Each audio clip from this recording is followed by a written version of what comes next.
किसी कंपनी की financial health के बारे में और शेयर होल्डर्स की रिटर्न के बारे में इवैल्यूएट करना चाहते हो तो चलिए उसके एक सिंपल मेथड बताता हूँ। उसके लिए आपको दो चीज़ों का पता होना बहुत ज़रूरी है। फर्स्ट इज़ FCFF और सेकंड इज़ FCFE। FCFF क्या होता है? ये free cash flow to the firm होता है और FCFE free cash flow to the equity होता है। ठीक है, अब ये दोनों होते ही गए, चलो सिंपल से तरीके में जानते हैं।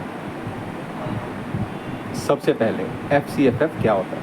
FCFF वो कैश फ्लो है जो कंपनी के सभी इन्वेस्टर्स, डेट हो या इक्विटी होल्डर्स हो, के लिए अवेलेबल होता है और सारी ऑपरेटिंग एक्सपेंसेस और नेसेसरी जो भी ज़रूरी इन्वेस्टमेंट्स है वो पे करने के बाद ये कंपनी की ओवरऑल फाइनेंशियल परफॉर्मेंस का मेजरमेंट है। ठीक है, अब FCFF में और FCFE में डिफरेंस क्या है? FCFF में सभी इन्वेस्टर्स चाहे वो डेट और इक्विटी हो, इनके लिए कैश अवेलेबल होता है, जबकि FCFE में सिर्फ इक्विटी इन्वेस्टर्स के लिए कैश अवेलेबल होता है।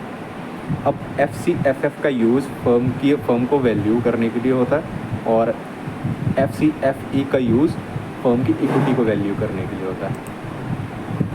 ठीक है, अब दोनों FCFF और FCFE कंपनी की वैल्यू एक्सेस करने और इन्फॉर्म्ड इन्वेस्टमेंट चॉइसेस या डिसीजन बनाने के लिए क्रूशियल होते हैं। चाहे फर्म की ओवरऑल परफॉर्मेंस देख रहे हो या इक्विटी इन्वेस्टर्स की रिटर्न, इन मैट्रिक्स को जान के आप स्मार्ट इन्वेस्टमेंट कर सकते हो। इसलिए स्टे इन्फॉर्म्ड और इन्वेस्ट वाइजली। और सिंप्लीफाइड फाइनेंशियल इनसाइट्स के लिए हमारे चैनल के साथ जुड़े रहें। लाइक, सब्सक्राइब और शेयर कर दो और अपने दोस्तों में शेयर भी कर दो।